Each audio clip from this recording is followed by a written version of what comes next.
সেই অধিবেশনটা কেমন হবে? আমরা অনেকেই ভাবছি এই সংসদটা, জাতীয় সংসদটা বেশ ভাইব্রেন্ট হবে, বেশ সরব থাকবে, বিভিন্ন বিষয় নিয়ে আলোচনা হবে। কিন্তু আমি প্রথমেই ভাবছি যে প্রথম দিনটা কেমন হবে। যেমন প্রথম দিনে যে নিয়মগুলো থাকে জাতীয় সংসদের পালনের ক্ষেত্রে, সেগুলি কি পালন করা সম্ভব হবে? যেমন ধরা যাক, জাতীয় সংসদের একটা নিয়ম হলো, নতুন যখন একটা সরকার আসে, সেই সরকার প্রথম যেদিন সংসদে বসেন সরকারের এমপিরা, সেদিন সেই সংসদের প্রথম অধিবেশনে সভাপতিত্ব করেন পূর্ববর্তী সংসদের যিনি স্পিকার ছিলেন তিনি। স্পিকার না থাকলে ডেপুটি স্পিকার, এবং তার নেতৃত্বে কিন্তু প্রথম অধিবেশনটা শুরু হয় এবং নতুন স্পিকার নির্বাচিত হয়। নতুন স্পিকার নির্বাচিত হলে পরে তার হাতে এর আগের যিনি স্পিকার আছেন তিনি দায়িত্ব হস্তান্তর করেন। এর মধ্যে যদি স্পিকার, আগের স্পিকার যিনি ছিলেন তিনি যদি পদত্যাগও করেন, তবুও তিনি আসে এখানে বসবেন। পদত্যাগ করলেও, যেমন আমি আপনাকে বলি, সংবিধানে এই ব্যাপারে স্পষ্ট বলা আছে যে সংবিধানের ৭৪-এর চ/6, ৭৪-এর 6, চয়ের 6, সেই অধ্যাদেশে কি বলা হয়েছে জানেন? যে স্পিকার এবং ডেপুটি স্পিকার তার উত্তরাধিকারী কার্যভার গ্রহণ না করা পর্যন্ত স্বীয় পদে বহাল রহিয়াছেন বলিয়া গণ্য হইবে। একদম স্পষ্ট ভাষায় লেখা আছে। এবং ওখানে এটাও বলা হয়েছে যে এই ৭৪-এর ২-এর ধারায় আছে কিন্তু স্পিকার কিভাবে পদত্যাগ করতে পারে, ডেপুটি স্পিকার কিভাবে পদত্যাগ করতে পারে, ডিটেল বর্ণনা আছে।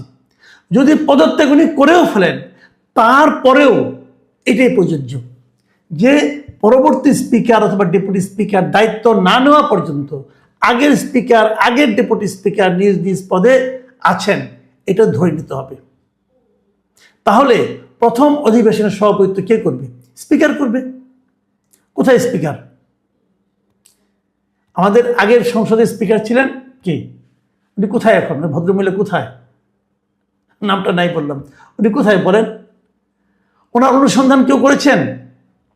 বলা হচ্ছে উনি গুম হয়েছেন। আমরা কিন্তু দেখেছিলাম যে ২৪শে আগস্ট বিপ্লবের পর, আগস্ট যে অভ্যুত্থানটা হলো, অভ্যুত্থানের পর সেনা বাহিনীর পক্ষ থেকে একটা তালিকা প্রকাশ করা হয়েছিল যে কারা কারা সেনানিবাসে আশ্রয় নিয়েছেন, এবং সেই তালিকার শীর্ষে ছিলেন আমাদের বর্তমানে যিনি স্পিকার ছিলেন ওই সময়, সেই ভদ্রমহিলার নাম। তারপর উনি কোথায় গেলেন? তারপর ওনার কোনো খবর আমরা কিন্তু পাইনি। প্রশ্ন উঠতে পারে না, উনি কোথায় গেলেন? উনি তো আর্মির কাছে ছিলেন। আর্মি থেকে বের করে দিয়েছেন। কেন দিলেন? কবে দিলেন? কিভাবে দিলেন? তারপর বের করে দেওয়ার পর উনি কোথায় গেলেন? উনি কি হেঁটে হেঁটে সীমান্ত পার হয়ে গেছেন? আমরা এই ধরনের কোনো খবর এখনো পাইনি। উনি কি অন্য কোনো দেশে গেছেন? ইমিগ্রেশন আমাদের এই ধরনের কোনো ইনফরমেশন দেয়নি। তাহলে উনি কোথায়? উনি কি গুম হয়ে গেছেন? ওনাকে গুম করে ফেলা হয়েছে? আমি কিন্তু এই প্রশ্নগুলো করছি এখন। তাহলে অন্তর্বর্তীকালীন সরকারকে, আগের স্পিকারকে গুম করে ফেলেছে? কোথায় তারা গুম করেছে? গুম কমিশন এটা কেন খুঁজে বের করে না?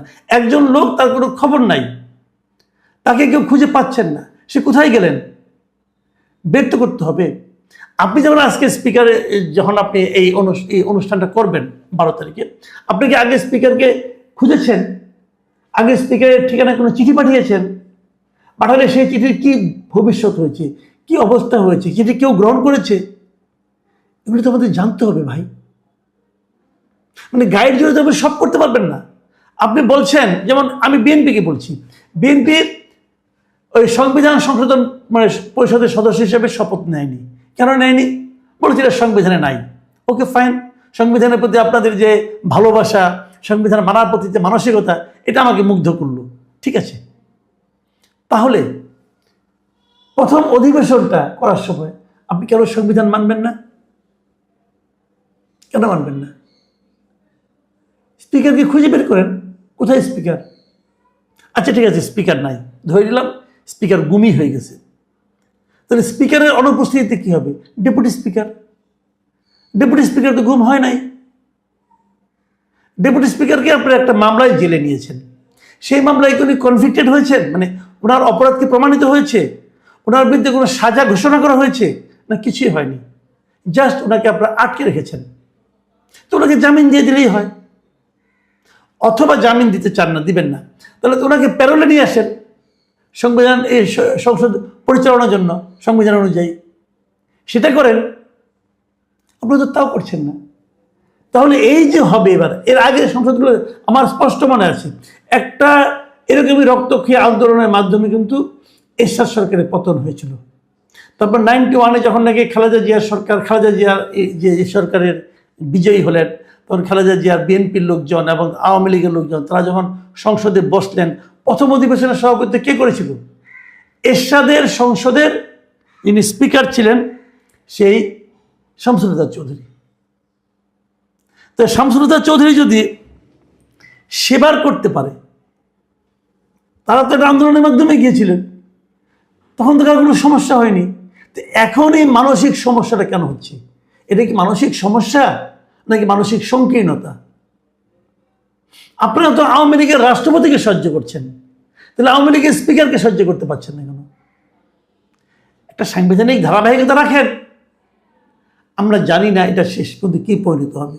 আমি অনুরোধ করব, বিএনপির উচিত হবে স্পিকারকে শিরীন শারমিন চৌধুরীকে খুঁজে বের করা এবং ওনাকে রিকোয়েস্ট করা যে আপনি আসেন, আমাদের এখানে সভাপতিত্ব করেন। উনি যদি না করেন তখন এক কথা, যে আমি করবো না, করতে চাই না, তখন আপনি বিকল্প হিসেবে ডেপুটি স্পিকারের কাছে যাবেন।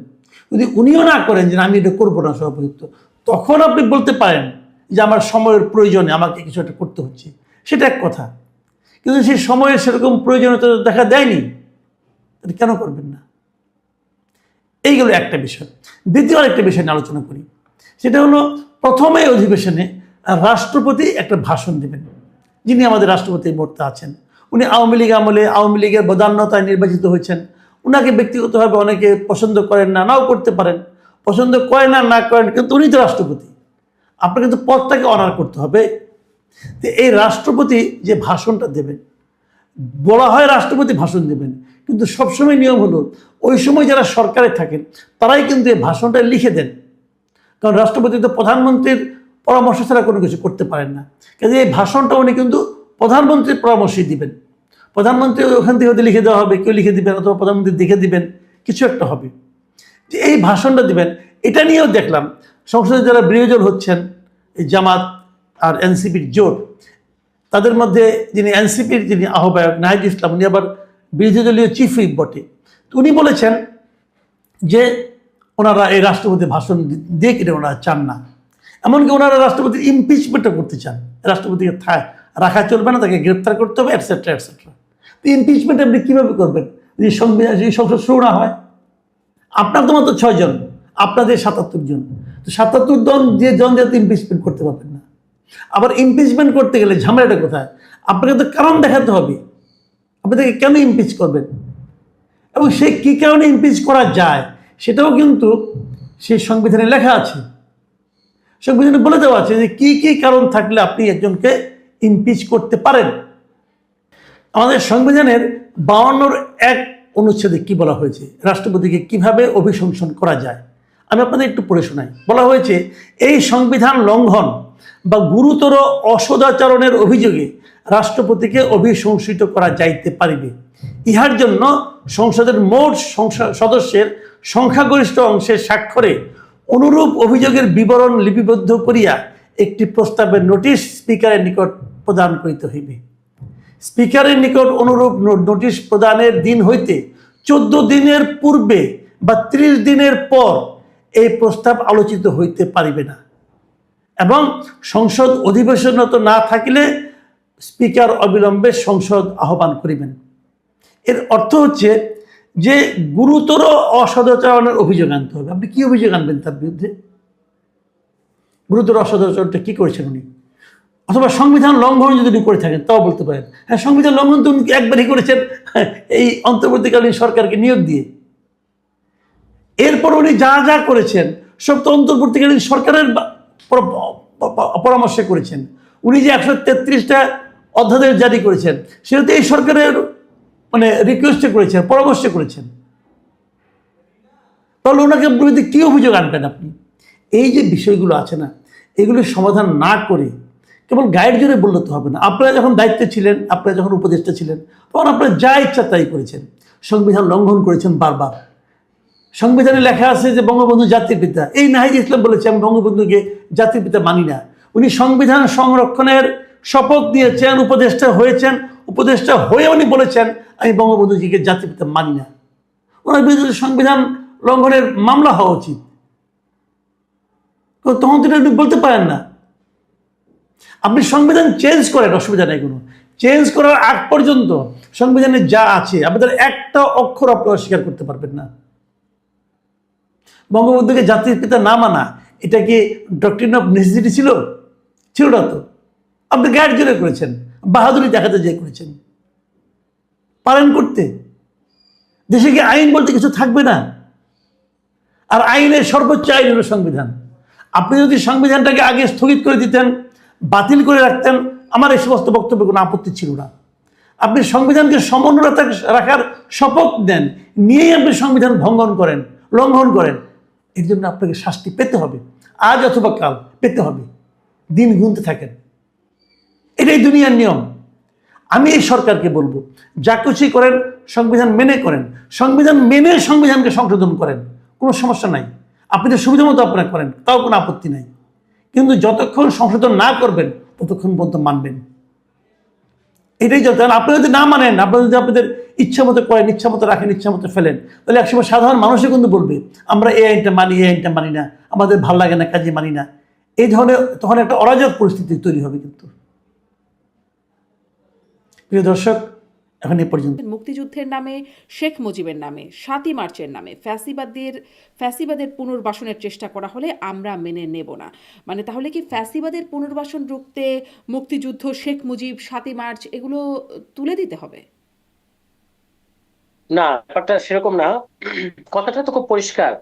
কথাটা হচ্ছে যে আপনি এই আমাদের ইতিহাসের যেগুলো আমাদের অর্জন, মুক্তিযুদ্ধ এবং তার সাথে সংশ্লিষ্ট যত ইতিহাস আছে, যেমন ৭ মার্চ এবং অন্যান্য দিবস, এগুলোকে ঢাল বানিয়ে যদি ফ্যাসিবাদীরা মনে করে যে তারা পলিটিক্সে স্পেস করে নেবে, সেই চেষ্টা সফল হবে না। এটাই হচ্ছে বক্তব্য। অর্থাৎ আপনি যারা ধরুন চিহ্নিত জুলাইয়ের আসামি, পলাতক আসামি, ঢাকা ইউনিভার্সিটিতে আজকে এরকম ঘটনা ঘটেছে যে আপনার ছাত্রলীগের পলাতক আসামি যার বিরুদ্ধে জুলাইয়ের হত্যা মামলা আছে, সে হয়তো দেখা যাচ্ছে ৭ মার্চের ভাষণ প্রচার করার জন্য রাস্তায় নেমে পড়ছে, এবং স্বাভাবিকভাবেই যখন ছাত্ররা বাধা দিচ্ছে তখন এটা ফ্রেমিংটা এরকম হচ্ছে যে দেখো ৭ মার্চের ভাষণ প্রচার করতে গিয়ে এখন বাংলাদেশে হত্যা মামলার আসামি ছিল।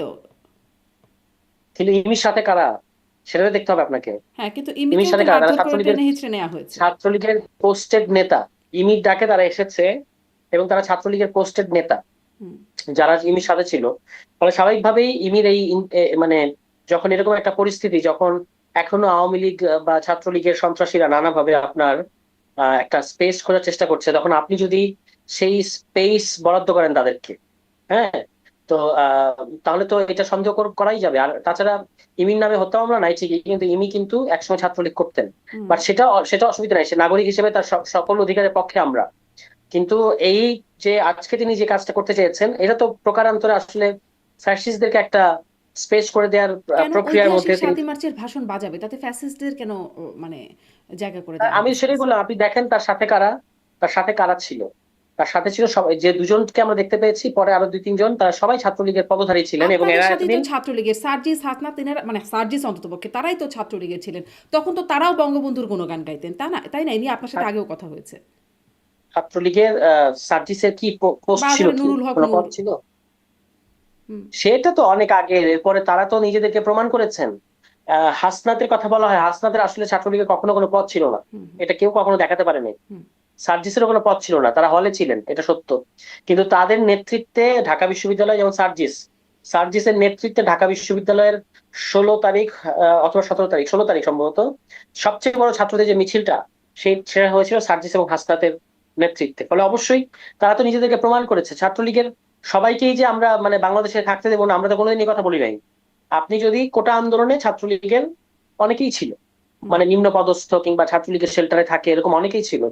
তারা তো এখন মানে ঢাকা বিশ্ববিদ্যালয়ে আছে কিংবা বিভিন্ন রাজনৈতিক দলের ছাত্র সংগঠন যুক্ত হচ্ছে, এটা নিয়ে তো কোনো আপত্তি নাই। কিন্তু ৭ই মার্চের ভাষণ বাজালে আপনাদের আপত্তি কেন? তারা যদি ৭ই মার্চের ভাষণ বাজায়, তাহলে তাদেরকে টেনে হিচড়ে মারতে মারতে নিয়ে থানায় কেন দিয়ে আসতে হবে? তারা বাজাতে পারবে না, কারণ এই মুহূর্তে ছাত্রলীগ বা আওয়ামী লীগ হচ্ছে নিষিদ্ধ ঘোষিত। ছাত্রলীগ তো নিষিদ্ধ ঘোষিত ছাত্র সংগঠন, আর আওয়ামী লীগের সাংগঠনিক কার্যক্রম নিষিদ্ধ। তো তার জন্য কি মোসাদ্দেকরা গিয়ে মারতে মারতে দিয়ে আসতে পারে? ছাত্রলীগের নিষিদ্ধ সংগঠনের রাস্তায় যদি পাওয়া যায়, তো তাদেরকে পুলিশে ধরিয়ে দেওয়া যে কোনো নাগরিকের কর্তব্য।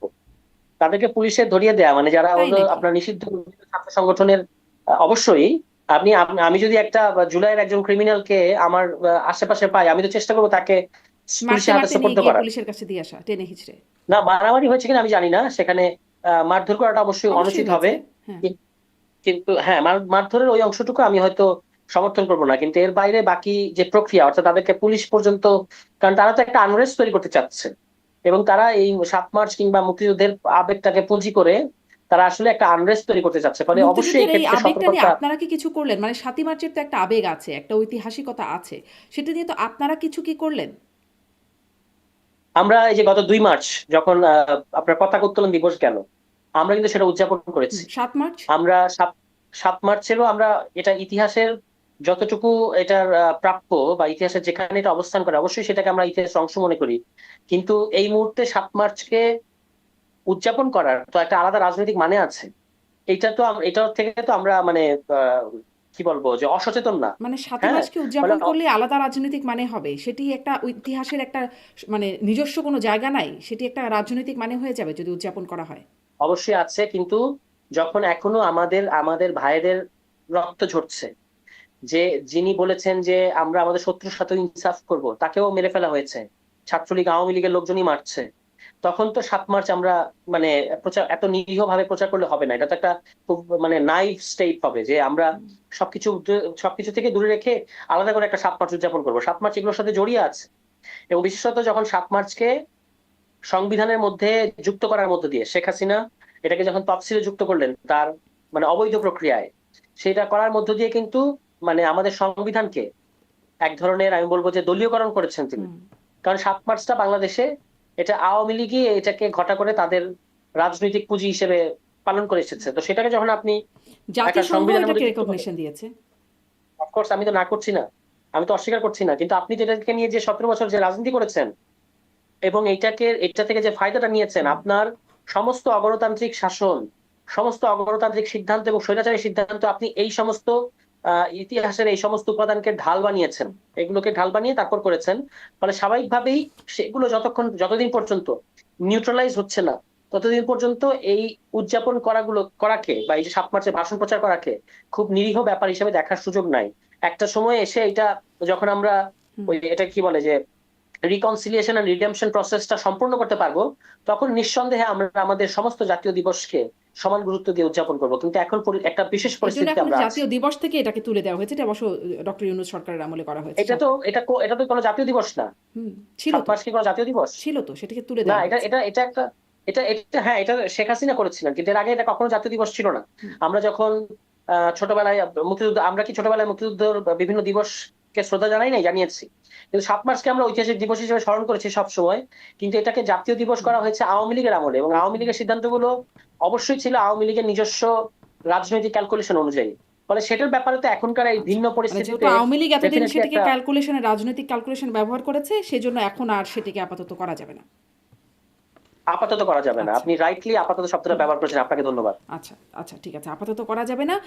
যদি কেউ করে সেখানে যদি তাদেরকে আবার সেটাও পুলিশের হাতে তুলে দিতে হচ্ছে।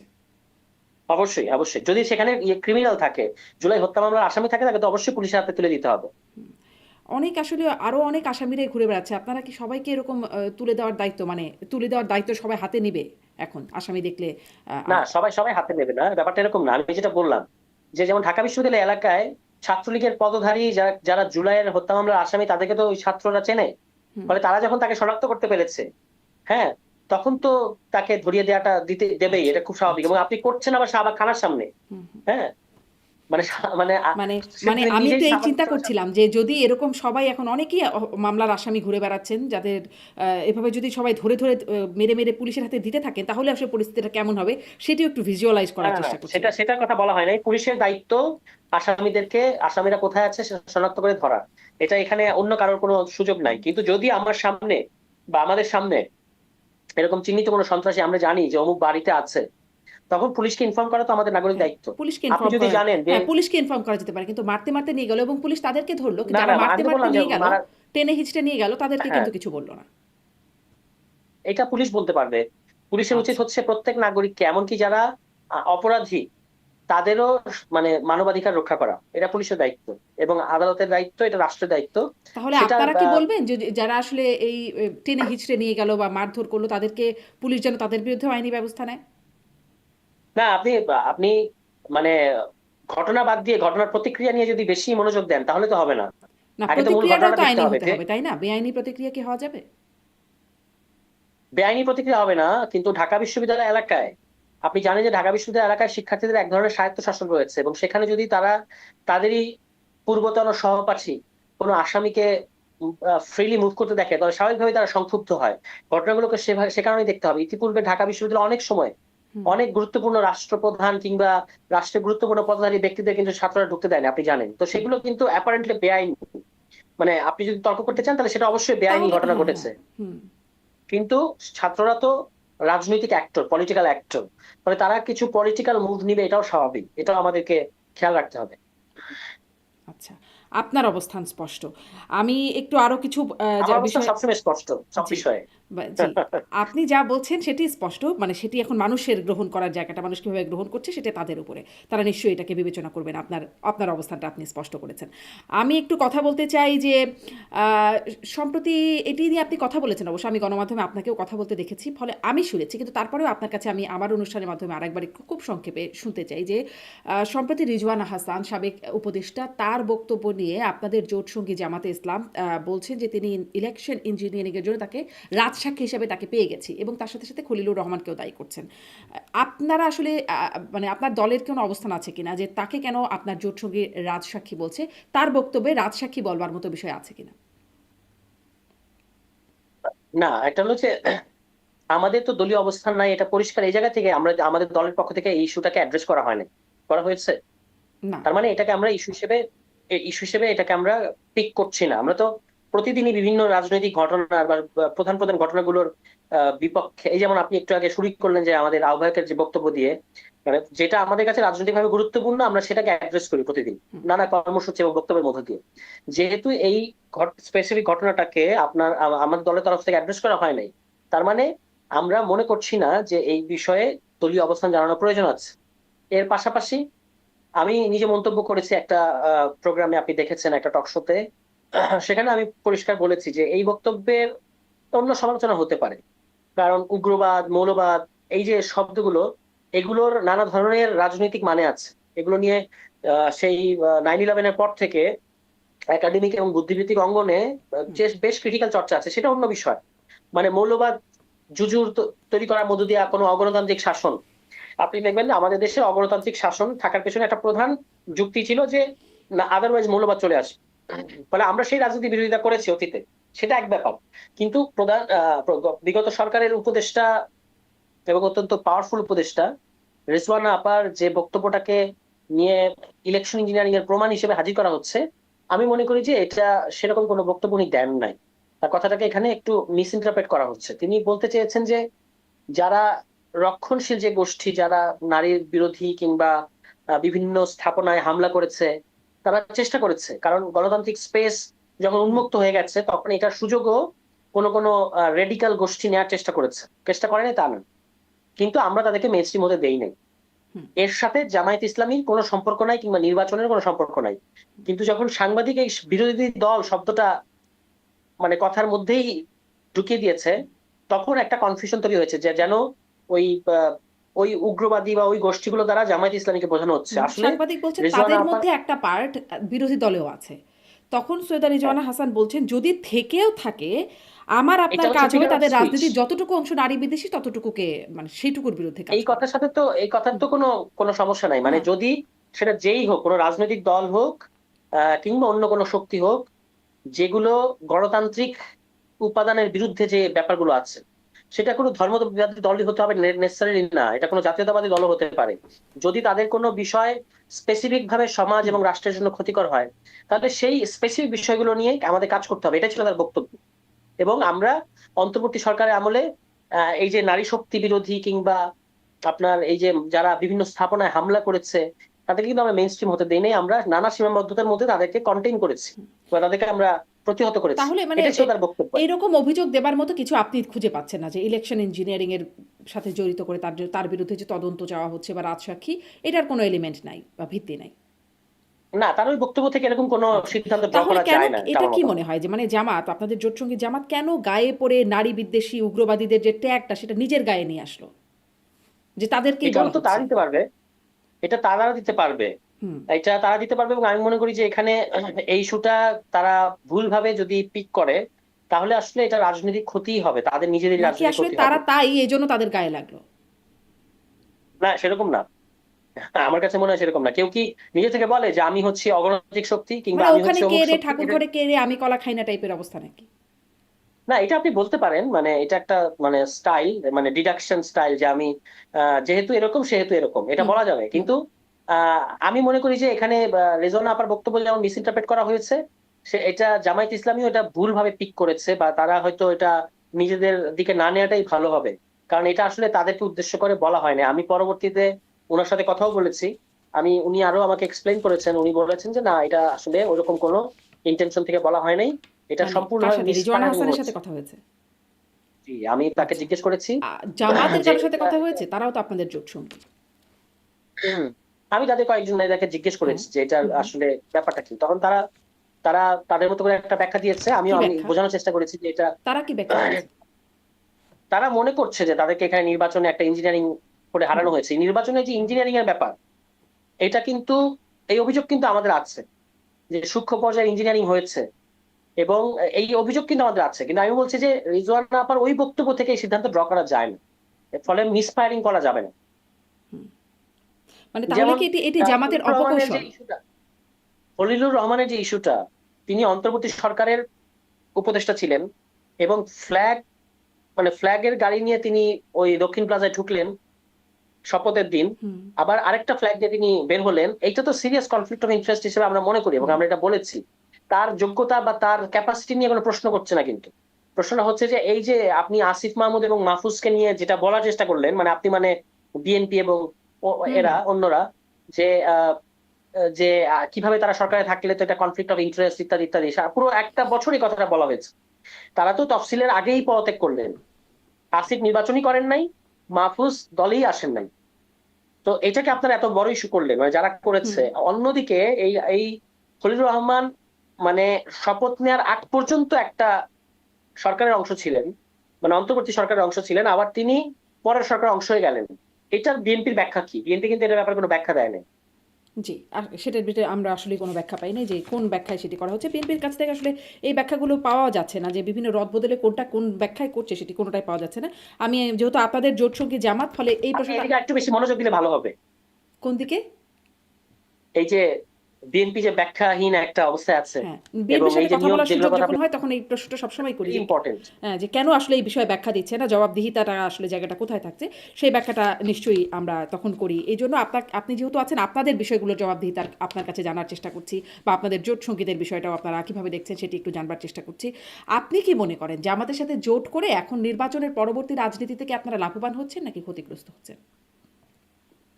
জামাতের সাথে জোট করাটা আমাদের একটা খুবই দূরদর্শী এবং বাস্তববাদী সিদ্ধান্ত ছিল, এবং আমরা সেটা দ্বারা, আমরা যেমন এটার দ্বারা বেনিফিটেড হয়েছি, জামায়াত ইসলামীও বেনিফিটেড হয়েছে। এটা কিন্তু একতরফা না, আমাদের সাথে জোট করার কারণে কিন্তু তারাও আপনাদের বেনিফিটেড অনেক হয়েছে। মানে যাকে বলে পোস্টার গার্ল এরকম নারী নেত্রীরা সরে দাঁড়িয়েছে এনসিপি থেকে, আপনারা এখনো হচ্ছে দেখছি, মিডিয়ায় আজকেও যে মনে হয় দেখলাম রাঙামাটিতে কতজন এনসিপি থেকে পদত্যাগ করেছে জামাতের সাথে জোট কন্টিনিউ করার জন্য বা করার জন্য। জামাতের সাথে জোট করার কারণে আজকে পদত্যাগ করেছে। হ্যাঁ, আমি সম্ভবত আজকে দেখছিলাম রাঙামাটিতে ওকে, এনসিপি নেতারা কয়েকজন পদত্যাগ আচ্ছা। করেছেন। হ্যাঁ, দল বড় হচ্ছে, দলে আসা এবং দল থেকে চলে যাওয়া, এটা একটা স্বাভাবিক ঘটনা হিসেবে আমরা দেখব। আর যাদেরকে পোস্টার গার্ল বললেন, তারা মিডিয়ায় পরিচিত, এটা সত্য। কিন্তু আমাদের দলের তো, আমাদের এনসিপি, যুব শক্তি, ছাত্র শক্তি, এই যে আজকে আমরা এখন আমাদের এখানে রাত 12টা বেজে গেছে, অর্থাৎ 8 তারিখ হয়ে গেছে। আজকে নারী দিবসে আমাদের নারী শক্তির আত্মপ্রকাশ করছে। বিপুল পরিমাণ তরুণ নারীরা এই দলে যুক্ত হচ্ছেন প্রতিদিন, এবং আগ্রহ দেখাচ্ছেন। আমরা যখন বিভিন্ন জায়গায় যাচ্ছি, তখন আমরা দেখতে পাচ্ছি যে নারীদের দিক থেকে কিরকম সাড়া, বিভিন্ন বয়সের নারীদের। ফলে সেইটাও খেয়াল করতে হবে। আমরা শুধু দুই একজনকে নিয়ে যদি দেখাই যে তাদের মাধ্যমে এখন এনসিপি তে কোনো নারী নাই, ব্যাপারটা কিন্তু তা না। আর যখন তারা ছিলেন, যাদের কথা বললেন, তাদেরকে কিন্তু নারী নেত্রী হিসেবে দেখা হয়নি। তারা ধরেন ধরেন আমাদের একজন পিসি মেম্বার ছিলেন, পিসি মানে আমাদের সর্বোচ্চ ফোরাম, পলিটিক্যাল কাউন্সিল, এই ফোরামের একজন সদস্য ছিলেন তাসলিম জারা। তো নাসিরউদ্দিন পাটোয়ারিও একজন পিসি মেম্বার, তাসলিম জারা একজন পিসি মেম্বার। দলের কাছে নাসিরউদ্দিন পাটোয়ারিও একজন নেতা, তাসলিম জারাও নেতা। যখন তাসলিম জারা পদত্যাগ করলেন তখন হয়ে গেল নারী নেত্রী। তো এই ফ্রেমিংটাও তো আমাদের মানে কি বলে কেন চিহ্নিত কেন করতে আসলে হবে। ফ্রেমিংটা হয়তো এই কারণেই হলো কিনা যে মানে একসাথে নারীরা, বিশেষ করে আপনাদের দলের যারা পরিচিত মুখ নারী ছিলেন, তারা মোটামুটি সবাই সমস্যা এটার বিরোধিতা করলেন এবং অনেকে সরে গেলেন, কেউ কেউ আবার বিরোধিতা করেও বা সমালোচনা করেও থেকে গেলেন, কিন্তু সমালোচনাটা কিন্তু হয়েছে নারীদের কাছ এটা থেকে সত্য না, মূলত। মানে পুরোপুরি সত্য না। আমি বলি কিরকম হয়েছে। স্পেসিফিক ভাবে পাঁচজন, হ্যাঁ 6 জন, 6 জন নারী, মানে যারা জেন্ডারের দিক থেকে নারী আমাদের দলের লিডার, তারা এটার বিরোধিতা করেছেন। এবং আরো 7 জন চিঠি দিয়ে এটা এই আহ্বায়কের এই সিদ্ধান্তের পক্ষে অবস্থান নিয়েছে। তাদের কথাটা কিন্তু মিডিয়া আসে নাই। হ্যাঁ, তারাও চিঠি দিয়ে, মানে ওই 6 জন যারা দেখা করে বলেছেন যে আমরা চাই কারণ দল ওই ছয়জনকেই না আমরা যাক। বেশি চিনি, আমাদের চেনা মুখ, তাদের হ্যাঁ ব্যাপারে কথা রাইট, বলি, হ্যাঁ সেটাই। গণমাধ্যমে তারা হ্যাঁ আসেন। হ্যাঁ, না, এখানে তো গণমাধ্যমের আপনার একটা রাজনীতি আছে। গণমাধ্যমের রাজনীতিটা হচ্ছে গণমাধ্যম যেটা এনসিপি বিরোধী সেটাকে মানে পোর্ট্রে করতে বেশি পছন্দ করে। কিন্তু এই যে যেটা মানে দলের পক্ষে, সিদ্ধান্তের পক্ষে, এটা তারা মানে চাই, তাদের সামনেই আছে, কিন্তু কেন তারা এটা পিক আপনারা করবে না। গণমাধ্যমের সাথে কি করেন যে গণমাধ্যম আপনাদের বিরোধী প্রচারণা করতে পছন্দ আমরা করে? কিছু করি নাই। আপনি আপনি যে কালের কণ্ঠের মতো পত্রিকা, আজকেও দেখলেন যে তারা ইউনূস সরকারকে অবৈধ সরকার বলেছে। তাদের কাছে কিছু করতে হবে নাকি? তারা এগুলো সবই, আপনি জানেন যে আপনি নিজে মিডিয়ায় লম্বা সময় ছিলেন, যে এই মিডিয়াগুলো কাদের media, who own this media. ফলে স্বাভাবিকভাবেই তাদের একটা রাজনীতি আছে, তারা তো ওখান থেকে সরে আসেন নাই। এই কালের কণ্ঠ, বাংলাদেশ প্রতিদিন সহ বসুন্ধরা গ্রুপের পত্রিকাগুলো পুরো 1.5 বছর যেভাবে আমাদের চরিত্র হনন করেছে, যেভাবে মিথ্যা নিউজ করেছে, এগুলো একটাও সাংবাদিকতার মধ্যে পড়ে না। আমি আপনাকে আরেকটা উদাহরণ দিই। আসিফ মাহমুদের কথিত দুর্নীতি, 400 কোটি টাকার দুর্নীতি, এটা নিয়ে 1.5 বছর আমাদেরকে ব্যাশিং করা হলো, প্রশ্নের মুখে জর্জরিত করা হলো। কিন্তু যখন দুদক তার এপিএস কে ক্লিয়ারেন্স দিল, হুম তখন কি সেটা নিয়ে কোনো আলোচনা আছে? আপনি দেখতে পাচ্ছেন? আলোচনা নাই। গাজী সালাউদ্দিন তানভীর, আপনার মনে থাকবে, হুম আমাদের আরেকজন, যাকে আমরা মানে সমস্ত কিছুর চাপে যাকে আমরা দল থেকে অব্যাহতি দিয়েছিলাম, তাকেও কিন্তু নিষ্পত্তি পত্র দিয়েছে দুদক। তো আপনি যদি ইম্পার্শিয়াল থাকতে চান, তো ওটা কি আপনাকে দুদক ওটাও, আসলে ওই যে আগে বলা হতো দুদক যা মানে অপরাধী ঢুকবে সেখান থেকে ক্লিন চিট নিয়ে বের হবে, সেরকম একটা জায়গায় কি দুদক আছে? এই জন্য এরকম হচ্ছে?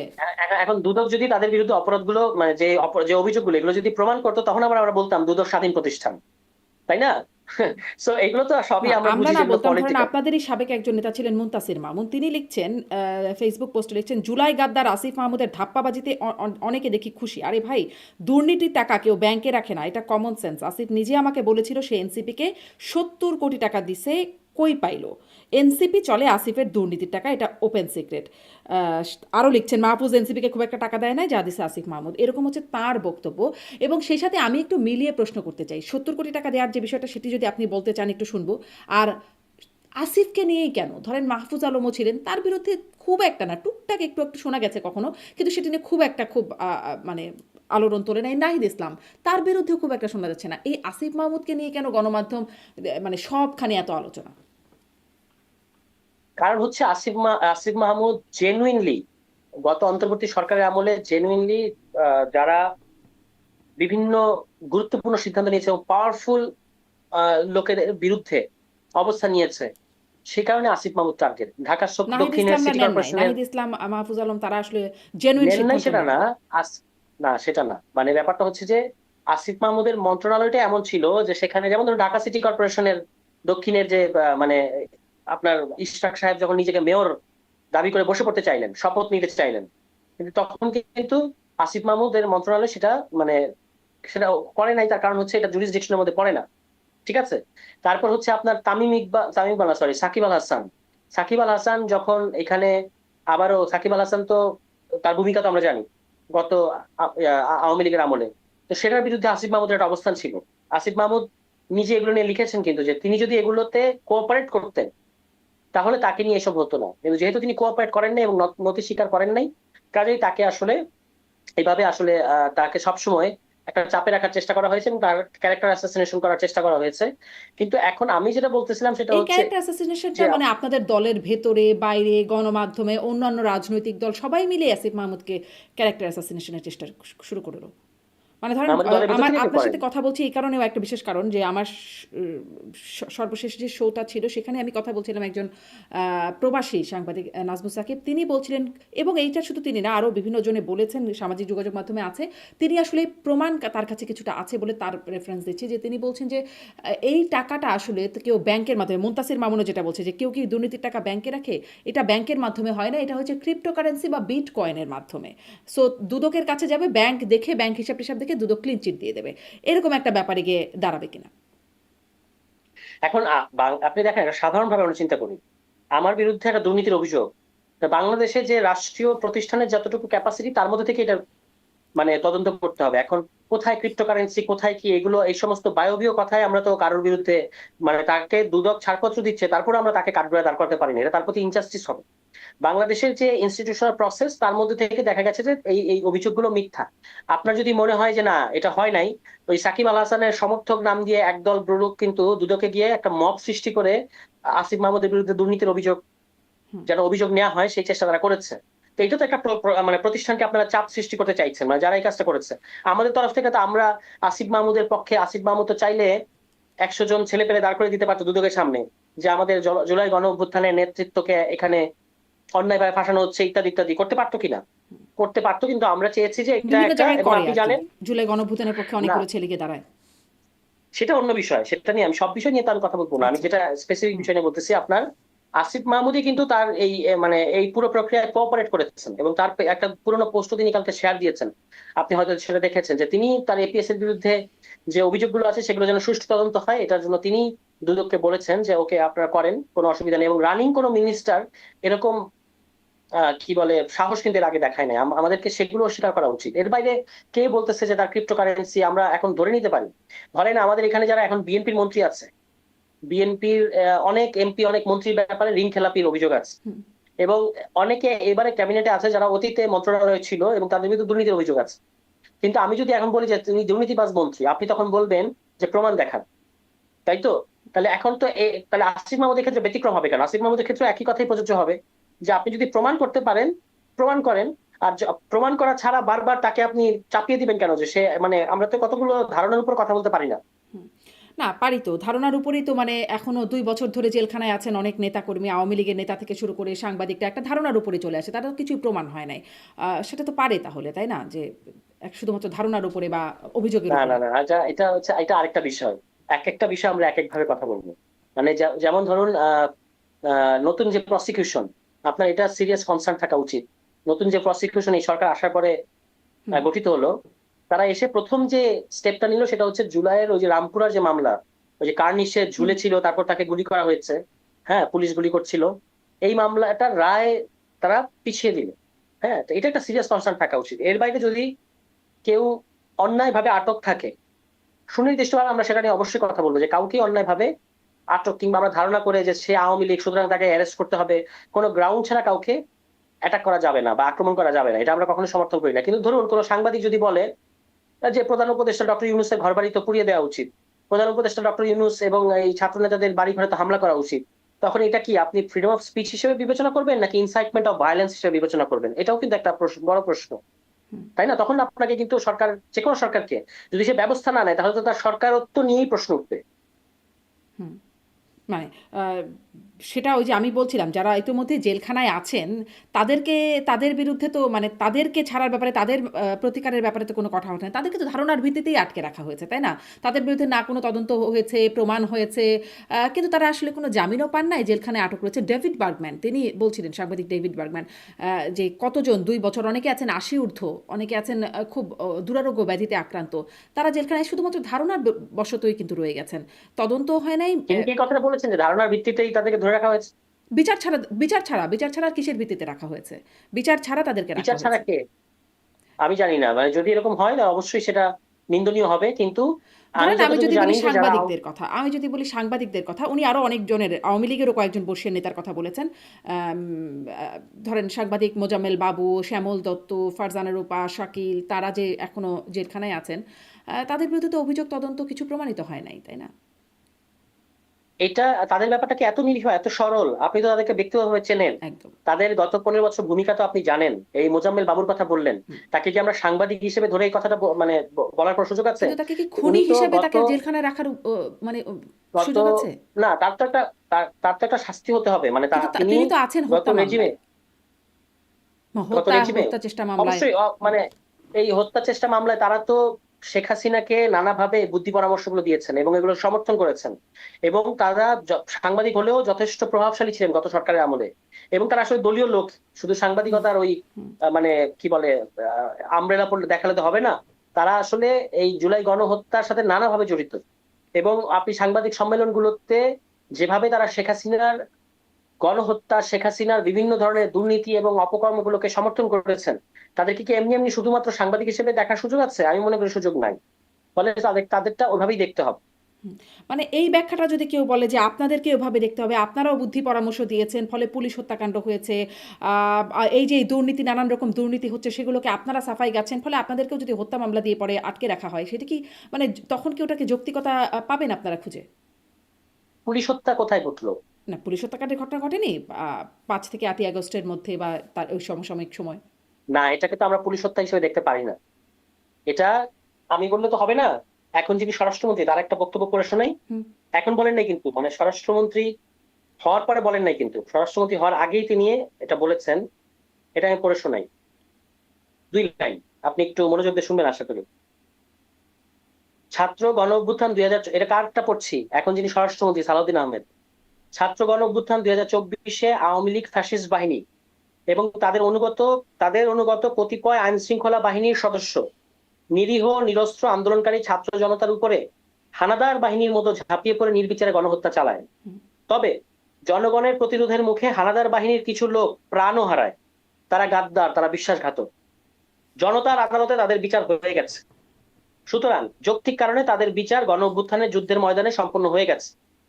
সুতরাং ওই যে এই কথাটা হুম। এসেছিল কখন? ওটা তো ওই যে যখন বলেছে না যে আপনার প্রতিরোধ করতে গিয়ে, আপনি যেটা পড়ছিলেন যে প্রতিরোধ করতে গিয়ে তাদের মানে তারা প্রতিরোধের মুখে হয়েছে, কিন্তু তো অনেকে তো প্রতিরোধের মুখে না, হ্যাঁ, ধরে ধরে পরে ৫ থেকে ৮ই আগস্টে ধরে ধরে থানা শুদ্ধ জ্বালিয়ে দেওয়া বা 5 থেকে 8, না না, স্পেসিফিক করে বলতে হবে। স্পেসিফিক করে না বললে আমরা যেইটাকে পুলিশ হত্যা হিসেবে বলা হয়, এটা মূলত ঘটেছে গণ অভ্যুত্থানের 5 তারিখ পর্যন্ত, এবং সেই সময় বাংলাদেশের জনগণের যে আর পরিমাণ তারপরে আউটরেজ যেগুলো হচ্ছে ছিল। সেগুলোর বিচার করা উচিত। সে পরে কি হয়েছে, পরে কোনটা হয়েছে আপনাকে স্পেসিফিক ভাবে না বললে আমি বুঝতে পারবো না। যদি সেই কোনো স্পেসিফিক ঘটনায় মানে স্পেসিফিক ভাবে কেউ মামলা করে, সেটার যদি মেরিট থাকে তাহলে অবশ্যই সেটা যাচাই বাছাই করে দেখা হবে। কিন্তু গণ অভ্যুত্থান পর্যন্ত যেগুলো ঘটেছে সেগুলো আমরা প্রতিরোধমূলক ব্যবস্থা হিসেবেই দেখতে হবে। এবং এটা এই আপনি জানেন যে কিছুদিন আগে যখন এই পুলিশ হত্যা কথাটা আবার আনার চেষ্টা করলো একদল লোক, হুম। স্বরাষ্ট্রমন্ত্রী কিন্তু এটাকে ডিসম্যান্টেল করে দিয়েছেন। তিনি বলেছেন যে এটা কোনো সুযোগ বা বাস্তবতা নাই। ঠিক আছে? সুতরাং এটা নিয়ে আমরা আর এটাকে পুলিশ হত্যা বলে গণ অভ্যুত্থানকে খাটো করাটা উচিত হবে না। হুম। আচ্ছা, এখন ডিসমেন্টাল হয়ে যাচ্ছে এটা, ঠিক আছে, আপনারা বলছেন এখন ডিসমেন্টাল হয়ে যাচ্ছে, ভবিষ্যতে কখনো? আমরা বলছি না, হুম। আমরা বলছি না, স্বরাষ্ট্রমন্ত্রী বলছেন। হুম।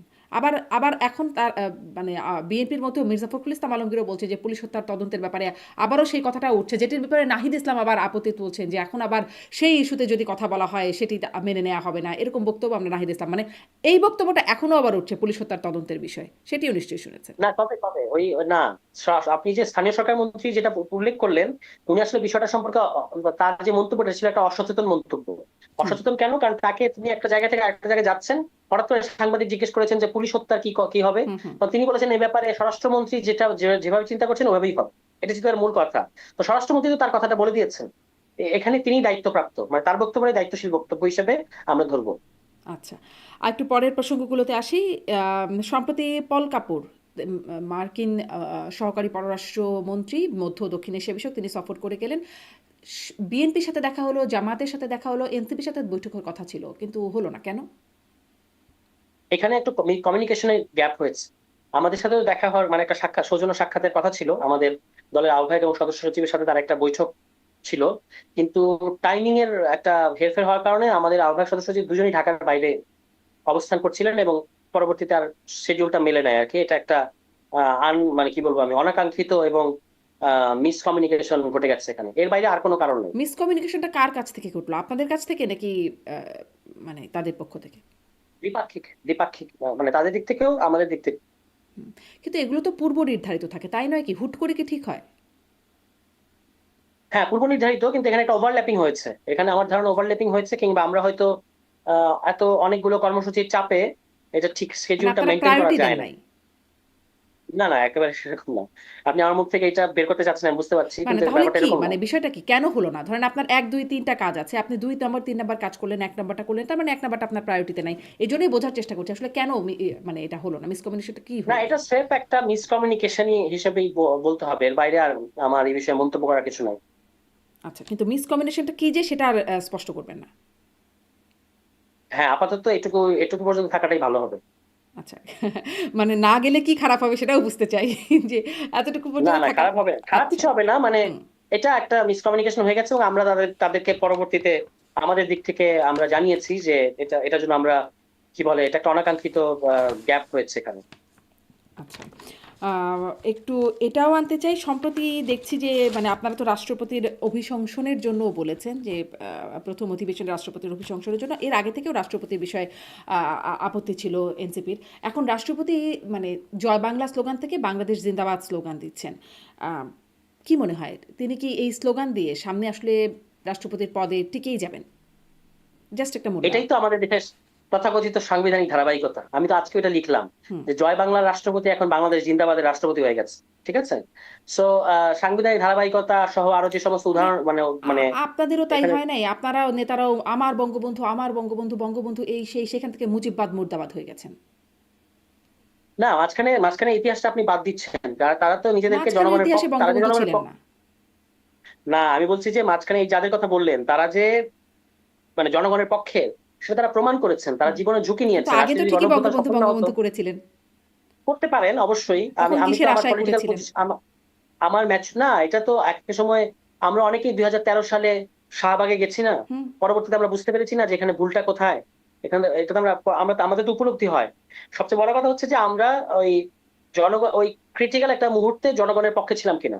এই রাষ্ট্রপতিকে ছিলেন, কিংবা তিনি কি এরকম একটা কোনো আপনার ধরেন ডক্টর মোহাম্মদ ইউনূস যখন আমাদের এখানে গণহত্যা ছিলেন এবং তো, তিনি তো ইয়ে, শপথ পড়ালেন সংবিধান অনুযায়ী, তিনি তো এই দায়িত্বটা নিলেন, পালন করলেন তো, যা যা বললেন সব অধ্যাদেশ স্বাক্ষর করে না, দিলেন। না, এটা তো করলেন এগুলো না? তো গণঅভ্যুত্থানের পরে। এটা গণঅভ্যুত্থানের পরে। আমি বলছি যে গণঅভ্যুত্থানটা ঠেকানোর জন্য তিনি কোনো পদক্ষেপ নিয়েছিলেন কিনা আমি আপনি কি জানি? এটা আমরা কিন্তু জানি না, এবং তিনি কোনো পদক্ষেপ নেন নাই। এবং এই কারণেই তিনি তো জনাব চুপ্পু জাস্ট হচ্ছে, আগেও চুপ ছিলেন, পরেও চুপ ছিলেন, এখনো মানে তিনি তো আসলে কখনোই কোনো পদক্ষেপ নেন নাই। গণঅভ্যুত্থানের আগেও নেন নাই, গণঅভ্যুত্থানের সময়ও নেন নাই, তারপরের সময়ও তিনি অবরুদ্ধ ছিলেন। খুব একটা বলার কিছু তার কখনোই ছিল না। এখনো যখন বলছেন তখন আগের কথা বলছেন যে এই সময় আমাকে অবরুদ্ধ করে রাখা হয়েছে, কিন্তু বর্তমান সময়ে এসেও আবার বাংলাদেশ জিন্দাবাদ স্লোগান দিচ্ছেন। তিনি না, তো এই যে কখনো কিছু এখন যে বলেন নাই। এখন যে এখন যে তিনি তিনি যখন এখন সাক্ষাৎকার দিলেন কালের কণ্ঠে, হ্যাঁ, তখন কিন্তু তিনি বললেন যে তিনি অমুক সময়ে এই গত 1.5 বছর অন্তর্বর্তী সরকারের সময় এই কথাটা বলেছেন, সরকার তার কথা রাখেনি। হুম। একটা কিছু বলেছেন তো, হুম। মানে ভেতরে একটা মেসেজ তো পাস করেছেন। তো তিনি কি এই কথাটা এই সাক্ষাৎকারের মধ্যে কোথাও বলেছেন যে আমি গণহত্যা বন্ধের জন্য প্রধানমন্ত্রীকে এই নির্দেশনা দিয়েছিলাম বা এই কথাটা বলেছিলাম? বলেন নাই। কাজেই তিনি তো আসলে কমপ্লিসিট, এই ক্রাইমের কমপ্লিসিট। এবং বিএনপির এখানে আপনার হঠকারী রাজনীতিটা হচ্ছে এই, যে তারা এরকম একজন প্রমাণিত দুর্নীতিবাজ, আপনি আওয়ামী লীগ শুধু এটা তো বিষয় না, আপনি একটা রাষ্ট্রের সর্বোচ্চ গুরুত্বপূর্ণ পদে আছেন এবং আপনার বিরুদ্ধে দুর্নীতির অভিযোগ আছে, আপনার দ্বৈত নাগরিকত্ব আছে, এগুলো তো বিএনপি একসময় আওয়ামী লীগ আমলে কম্পাইল করে যাদের সামনে হাজির করেছিল। পাশাপাশি ন্যূনতম আত্মমর্যাদার পরিচয় এখানে বিএনপি দেওয়া উচিত ছিল, যে তারেক রহমান সাহেব আমাদের যিনি এখন প্রধানমন্ত্রী, তাকে চুপ্পু কি ভাষায় সম্বোধন করেছিলেন এটা আমি উচ্চারণ করতে চাই না। শহীদ প্রেসিডেন্ট জিয়াউর রহমানকে তিনি বলেছেন অবৈধ সামরিক শাসক। বেগম খালেদা জিয়াকে জিয়া অরফানেজ ট্রাস্ট মামলার যে ভুয়া মামলায় মানে নাজেহাল করার পেছনে যারা ছিলেন তার মধ্যে অন্যতম কারিগর হচ্ছেন এই চুপ্পু। এবং তিনি নানাভাবে শপথ লঙ্ঘন করেছেন, তার সাংবিধানিক পদের অপব্যবহার করেছেন, মানে তাকে এটি অনেক এটি কি আগে এই ছড়িয়ে বার্তা দেওয়া উচিত দিচ্ছেন? ছিল। মানে আপনি নেগেটিভ জায়গাগুলো তুলে ধরছেন যে হ্যাঁ এগুলোর একটা বাস্তবতা আছে, আবার এই বার্তাও কি এর মাধ্যমে দেওয়া যায় কিনা যে তিনি আসলে প্রতিশোধের রাজনীতি করছেন না, সংবিধানের যে ধারাবাহিকতা যেটির কথা বলেন তারা, যে সেই ধারাবাহিকতাটাই তারা আসলে রক্ষা করছেন, প্রতিশোধ পরায়ণতার বিষয়টা তাদের মধ্যে নাই। কে সাংবিধানিক প্রতিশোধ প্রণয়ত হবে কেন? আপনি যদি একটা লোক যদি সাংবিধানিক একটা পদে থেকে সংবিধানকে জনগণকে গণহত্যা করতে হবে, এটা কি আমাদের সংবিধানের মানে এটা ঠেকানোটাই তো আপনার সাংবিধানিক দায়িত্ব। জনগণকে প্রোটেক্ট করাই আপনার সাংবিধানিক দায়িত্ব, আপনি সেটা করেন নাই। ফলে তাকে যদি এই কারণে তার বিরুদ্ধে ব্যবস্থা নেওয়া হয়, লিস্ট তাকে অপসারণ করা হয় তার পদ থেকে, এটা কেন প্রতিশোধ হবে? এটা তো প্রতিশোধ হবে না। কিন্তু বিএনপি এখানে যে সাংবিধানিক ধারাবাহিকতা, ধরেন আপনি যে সাংবিধানিক ধারাবাহিকতার কথা বলতেছেন, আমি আপনাকে একটা প্রশ্ন করি যে তিনি যে সংসদ ভেঙে দিলেন এই অন্তর্বর্তী সরকার মানে গণঅভ্যুত্থানের পরে, এই সংসদ ভেঙে দেওয়ার যে ক্লজটা আমাদের সংবিধানে আছে, সেখানে বলা আছে যে আপনার প্রধানমন্ত্রীর লিখিত পরামর্শ লাগবে। যদি প্রধানমন্ত্রী লিখিত হয় বলেন যে আপনি সংসদ ভেঙে দেন, তিনি তিনি সে অনুযায়ী করতে পারবেন, এরকম কোনো পরামর্শ থেকে আমরা জানি। না। তাহলে তিনি তো এই যে সংসদটা ভেঙে দিলেন, এখানে তো তিনি একটা কোট আনকোট অসাংবিধানিক কাজ করেছেন। কিংবা তিনি যে 106 এর অধীনে সরকার গঠন করতে বললেন, তাই না? এটা তো প্রধানমন্ত্রী পরামর্শ ছাড়া করা যায় না, কিন্তু প্রধানমন্ত্রী নিজেই পালিয়ে গেছেন। ফলে তিনি নিজেও কিন্তু পুরোপুরি সংবিধানের ভিতর থাকতে পারেন নাই, থাকার কোনো সুযোগ ছিল না। না, তাহলে আপনি কেন মানে সাংবিধানিক প্রধানমন্ত্রীর পরামর্শ করবে, তার যাবতীয় কাজই করতে হবে দুটো কাজ ছাড়া, সেটা প্রধানমন্ত্রী নিয়োগ আর মানে এই দুটো কাজই বাদ দিয়ে তার আসলে এবং সেখানেও আসলে সে নিজের সিদ্ধান্ত আসলে থাকে না। কিন্তু ওই সময় তো মানে আদালতের সিদ্ধান্ত আসলো, 106 এর আদালতের সিদ্ধান্ত আসলো, তার অনুসারে না তিনি শপথ পড়ালেন? না না, কিন্তু আদালতকে এই রেফারেন্সটা পাঠিয়েছেন তো তিনি। আদালতকে তো রেফারেন্স, আদালতটা স্বপ্রণোদিত হয়ে তো 106 এর অধীনে সরকার গঠন করতে বলেন নাই। আদালতকে তিনি জিজ্ঞেস করেছেন রাষ্ট্রপতি হিসেবে যে এটা করা যাবে কিনা, মানে পরামর্শ চেয়েছেন। আমি বলছি এই পরামর্শ তিনি যে চাইলেন, এটাও কি এটা তিনি চেয়েছিলেন প্রধানমন্ত্রীর আসলে? পরামর্শ ছাড়া। মানে এটা তার নামে হ্যাঁ, হলো, বাকি সব অধ্যাদেশগুলো যেমন তার নামে হলো। That is also my. না, তিনি তো এইটাকে আপলোড করলেন যে আপনি যে কালের কণ্ঠ যে সাক্ষাৎকারের কথা বলেছেন না, সেখানে তো তিনি বললেন যে তিনি তো এটা বলেন নাই যে আমাকে জোর করা হয়েছিল এই ক্ষেত্রে। তিনি বলেছেন যে আমি প্রধান বিচারপতির সাথে এটা কনসাল্ট করেছি, মানে এটা তিনি দায় নিয়েছেন। কিন্তু আমি বলছি আপনি যে কাজটা করলেন, এটা কি আপনি প্রধানমন্ত্রীর পরামর্শ করেছেন? তো প্রধানমন্ত্রী পরামর্শ না করলে আপনিও তো সংবিধান ভঙ্গ করেছেন। আপনি কিসের সাংবিধানিক ধারাবাহিকতা যুক্তি আমাদেরকে দেখান? এগুলো তো আমরা বললেই তো আমরা এটা মানবো না, তাই না? ফলে তাকে অপসারণ করাটাই হতো সংবিধান সম্মত, কারণ তিনি অনেক আগেই ওথ ভঙ্গ করেছেন। তিনি অনেক তার ব্যাপারে দুর্নীতির অভিযোগ আছে, এবং এই পদে থাকার নৈতিক, রাজনৈতিক, আইনি সকল যোগ্যতাই তিনি আসলে অনেক আগে হারিয়েছেন। তাকে অপসারণ করাটা, যখন ধরেন এই যে অভিশংসনের যে ধারাটা, রাষ্ট্রপতিকে অভিশংসন করা যাবে কেন? তিনি যদি তার শপথ ভঙ্গ করেন। তো তিনি তো তার শপথ ভঙ্গ করেছেন, আপনি তাকে জোর করে টিকিয়ে রাখাটাই আসলে সংবিধানকে ভায়োলেট করা। কিন্তু তাকে যে সাংবিধানিক ধারাবাহিকতার নামে রাখা হয়েছে, এটাই আসলে একটা নজিরবিহীন ঘটনা। এখানে সংবিধানের সাথে এটা কোনো সম্পর্ক নাই, কিন্তু এটাই দেখানো হচ্ছে। এটা আনফরচুনেট। আপনাদের কি মনে হয় আসলে?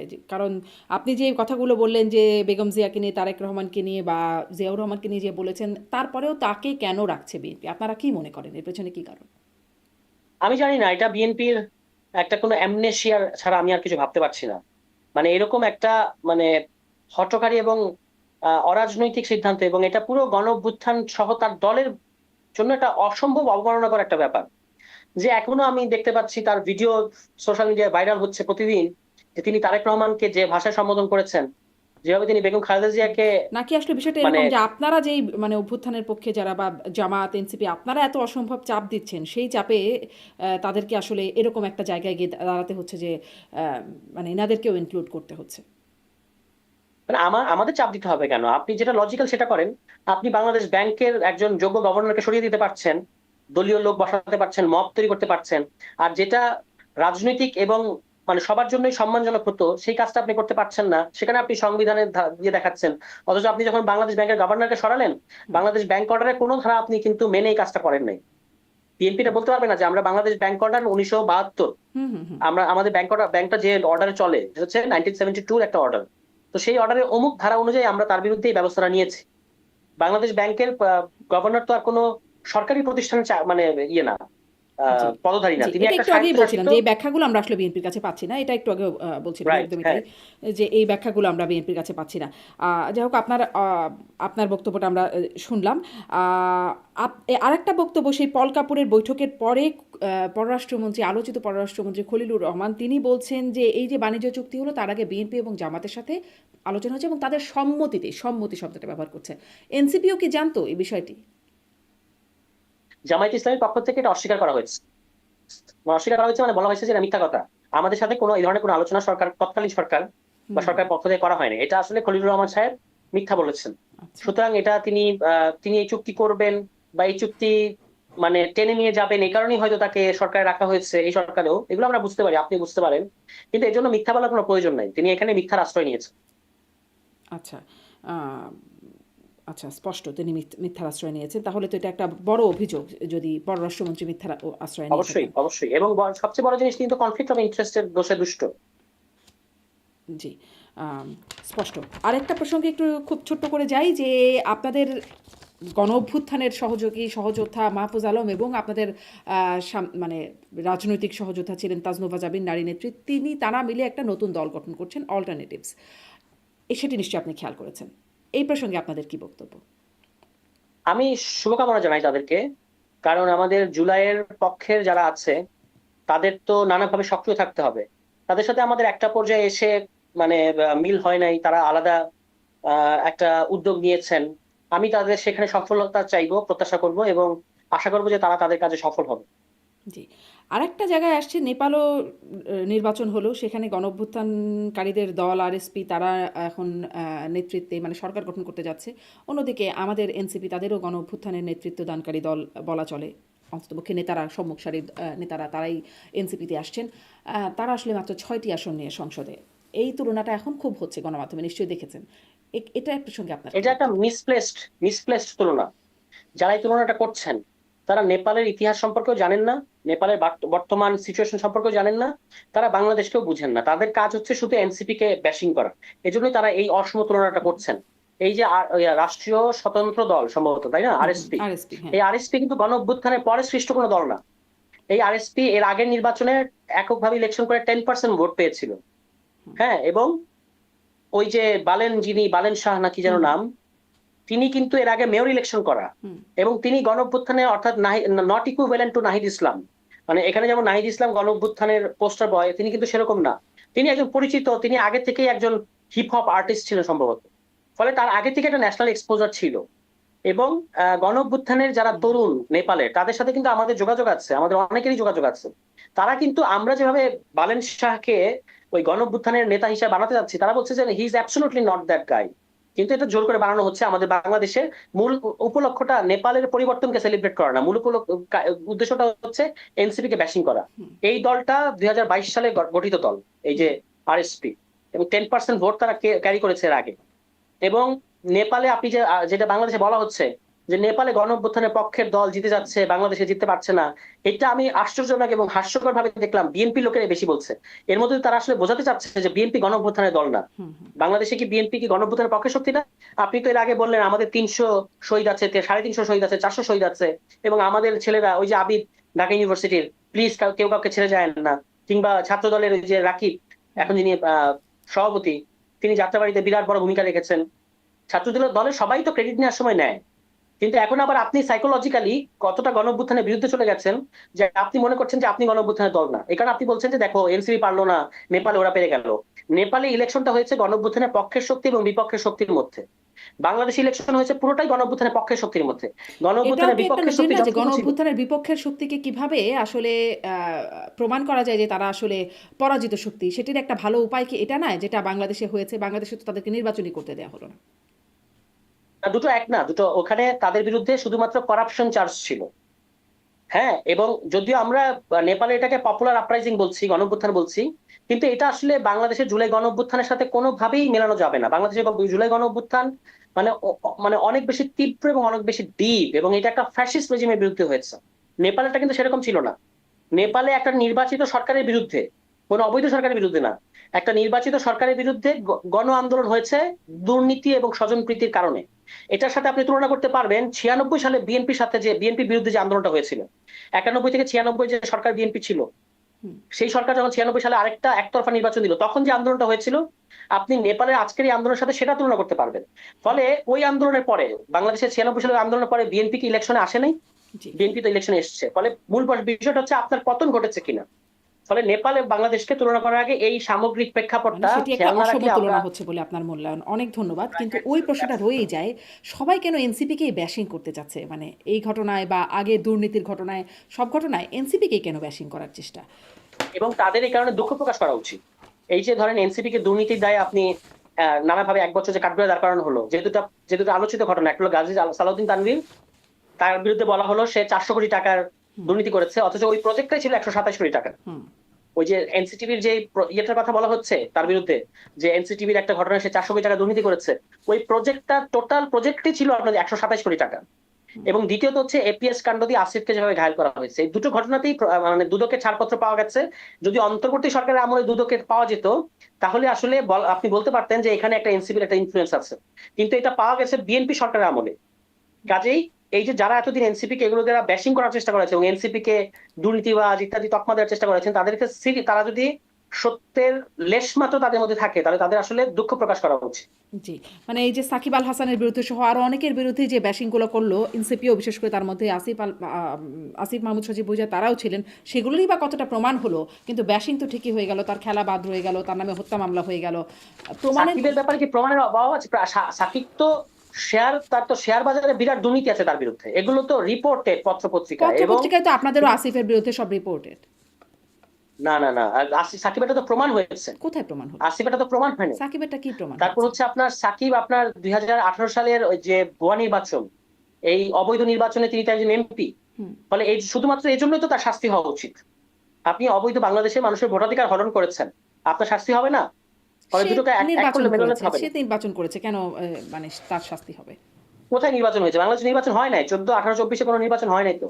না, 24-এ তিনি ভোট চেয়েছেন, মানুষ যারা ভোট দিয়েছে দিয়েছে, না দিয়েছে না দিয়েছে, আর কোথাও কোথাও গন্ডগোল 18 সালে হয়েছে, তিনি এমপি, মানে গোজামিল। 18 সালে নির্বাচনে ছিলেন না? 18 সালে নির্বাচনে এমপি ছিলেন না? ওটা তো একটা অবৈধ নির্বাচন। তো ওই অবৈধ নির্বাচনে আপনি যদি অংশ নেন এবং সেটার মাধ্যমে আপনি এমপি হন, অবশ্যই আপনাকে তো এর জন্য অ্যাকাউন্টেবল মানে শিকার হতে হবে। শুধু ক্রিকেটার হিসেবে সাকিব আল হাসানকে দেখার সুযোগ নাই। পুরো এন্টায়ার বাংলাদেশ ক্রিকেটকে, সাকিবের সবচেয়ে বড় ক্রাইম, এন্টায়ার বাংলাদেশ ক্রিকেটকে তিনি আওয়ামীকরণ করেছেন। ক্রিকেটারদেরকে তিনি আওয়ামী লীগের পক্ষে, একটা দলের পক্ষে ভোট চাইতে নিয়ে গেছেন অন্যান্য ক্রিকেটারদেরকে। তো এটা তো আপনি তো ক্রিকেটার, কিছু পেশা কিছু ইনস্টিটিউশন আমাদের নিরপেক্ষ রাখতে হবে, তিনি তো সেটা রাখেন নাই।